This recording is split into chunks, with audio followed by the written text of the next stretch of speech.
Mr. Satish Sawant. Mr. Satish Sawant is in the field of welding since 1987.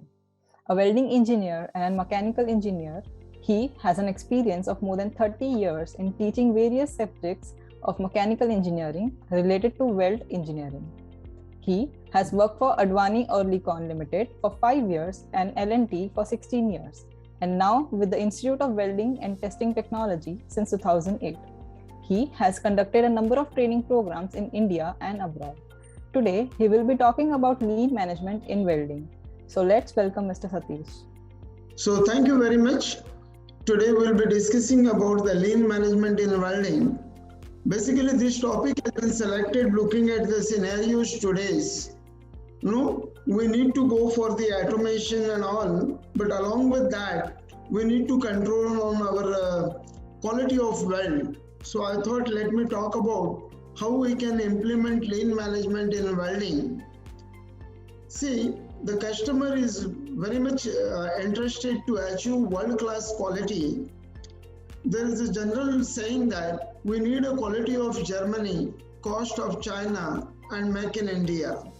So to go for this particular customer requirement, what we need to do, we need to find out what is the major problems which we are facing in the industry.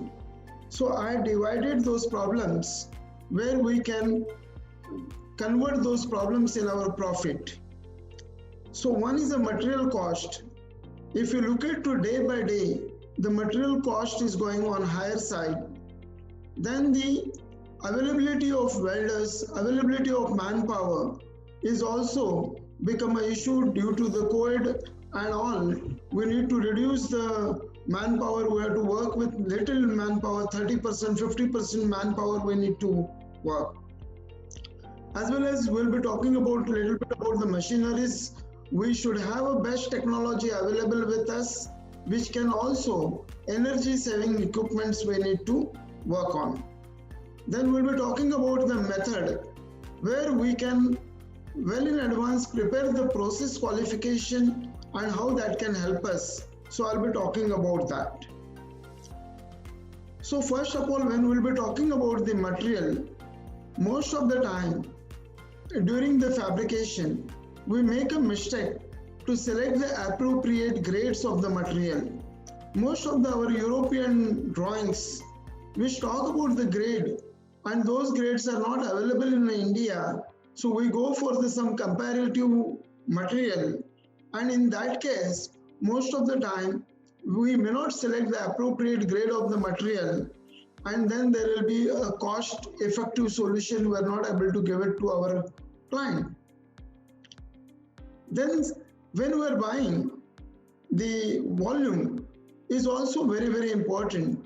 The first job when it has to be made, we may need a small quantity of material or prototype. So those volumes, how we can talk to the client and get the proper volume of the material and the orders.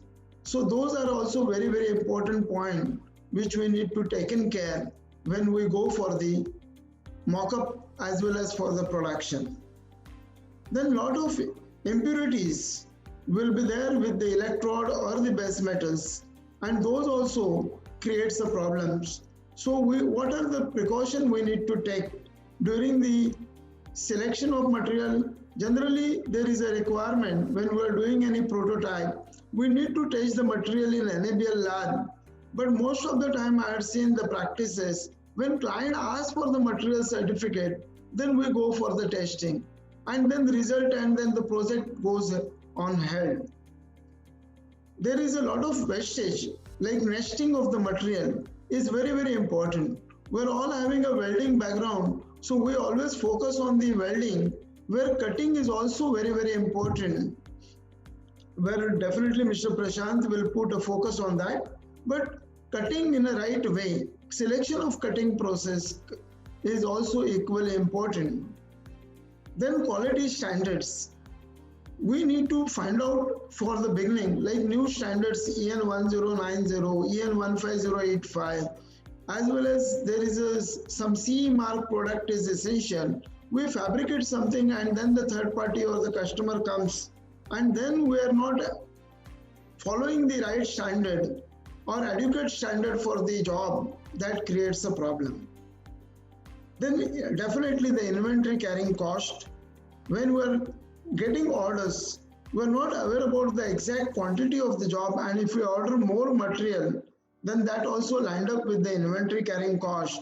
Most of the time when we get an order, we're always worried about not to satisfy the customer. Sometimes we order more. So for prototype, how we should do the costing, for production, how we should do the costing is very, very important. Then the layout and storage of the material. Most of the time, material storage has been not done properly. Due to that also, there is a lot of wastage. So there is a science for the material need to be taken. These are the small points I thought I can explain to you to controlling on the cost or the lean related activity related to the material. Again, the major which I thought about to discuss with you about the availability of welders. Our institutions is said we need 22 lakhs welders in 2024. So from where these welders will come for the infrastructure? Nowadays, most of the places unqualified welders are working, and due to that, our cost-effective solution is not coming. Our rework and rejection is going on higher side. Then whatever the skilled welders, they are all high demand. So that qualified manpower is become an issue. Most of the welders, they are having good skill, but they don't follow the standards. So they need to be qualified as per the standard is another requirement, which if we qualify them as per the standard, and if we do appropriate qualification before starting the job, that can also help us to minimize cost. Second one, experienced welders are also not available. What kind of experience? Some welders says I'm an experienced welder, but most important, what kind of experience he is having. If the welder is good in automotive industries, may not fit for the pressure vessels, or the pressure vessel welder may not fit for the shipbuilding. So we need a different kind of experienced welders to work on particular project. They are good on their position where they are designed for the particular industries. Then efficiency of the welders is also, or the process. For example, we say particular process can deposit particular kgs of material, but very practically when we work on the shop floor, we see that appropriate deposition has been not done, and then the cost goes up. So we have to assign the right person for the right job. That is also equally important.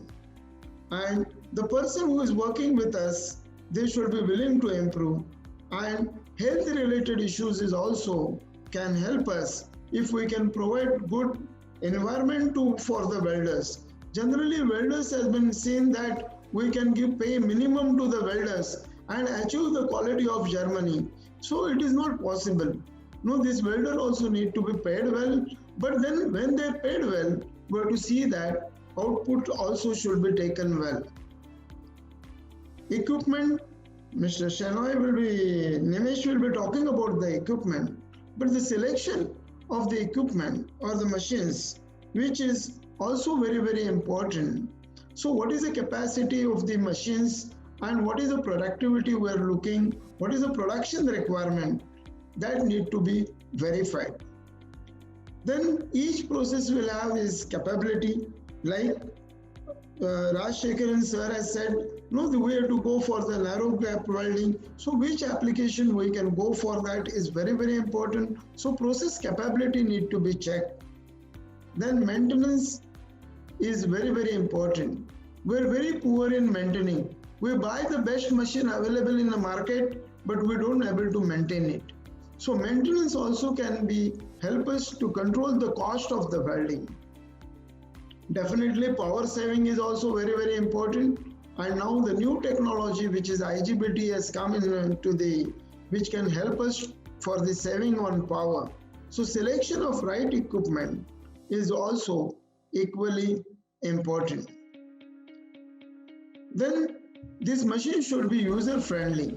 So many equipment, so many switches, so many things that poor guy, generally for the welding trade, unqualified people, they come to weld. No, they are not educated. And when we give them very high-tech machines, they are not able to use. If you give the Android phone to anyone, they may not be able to use all the functions of Android phone. Then there is no use of that. So we have to see that the equipment which has been used, it should be user-friendly. And then that can give the desired quality of the job. So man, material, machine, and the last but not the least, the method. I am in this field for last so many years. I had seen people coming for the WPS PQR after doing the job. Most of the time they will say, my client is asking. It is not the client is asking, then you have to prepare. You have to start this before the production. So this is awareness with the industries is still missing, and they will go for the manufacturing, whatever consumable is available, and when they face the problem, then they go to the consultant or the institution to approach. They should approach much before, establish the right procedure as per the required standard that can help industries to get good quality of weld. We can save a lot of time and energy, which will be the best. Then definitely there is a different standards, and those standards are getting upgraded. Most of the time, that data is not available with the client. Fabricators, the shop floor, when we go to check as per API or ASME, the standard which they are using, maybe they are using 2014 standard. They don't have the latest copies available with them. They don't know what is the changes is happening as per the even ASNT also. Whatever is the non-destructive testing, if they carried out the ultrasonic testing, radiographic testing or eddy current testing, they are not aware about what is the changes there, what is the new standard norms are there. So there is a gap has been identified. Second, when we talk about the working safety methodology is also not there. Most of the time when any accident took place or when any chances of or some surveyor or the third party inspectors, when they goes, then they follow the safety. When any visitors comes, then only they use the helmet. So that scenario, if it is there, then we will be wasting our time, energy and money for non-value added activity. So we need to remove all those non-value added activities by using right manpower, right method, right procedures and right equipments, right machineries. So this is, I would like to talk about the methods which need to be mentioned, like implementation of FIRES and all those activities, which is general practices of lean is very much applicable for welding. Because welding is not only welding, it starts from the raw material storage system.